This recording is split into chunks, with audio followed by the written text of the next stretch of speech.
নবী সাহাবীরা বললেন, ইয়া রাসূলুল্লাহ, হাবিবাল্লাহ, ইসলামের ভেতরে সবথেকে ভালো আমাল কি? ভালো আমাল কি?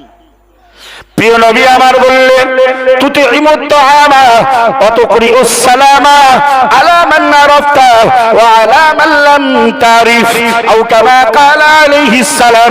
প্রিয় নবী মুহাম্মদুর রাসূলুল্লাহ সাল্লাল্লাহু আলাইহি ওয়াসাল্লাম সাহাবীদেরকে ডেকে বললেন, ও বাবা সাহাবীরা, ইসলামের ভেতরে সবথেকে ভালো কাজ নামাজ পড়া নয় গো, ওয়াজ করা নয় গো, কোরআন পড়া নয় গো, না না না না না, ইসলামের ভেতরে সবথেকে ভালো কাজ যাকাত দেওয়া নয় গো, হজ করা না।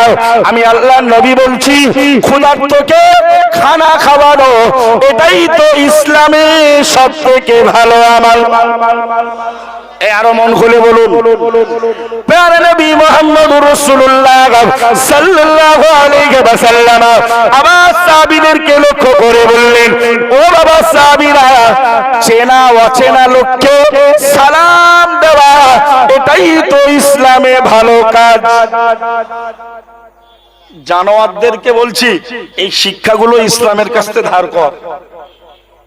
কোন লোককে যদি সালাম করেন, ফিতনা বাড়বে না কমবে? কমে যাবে না?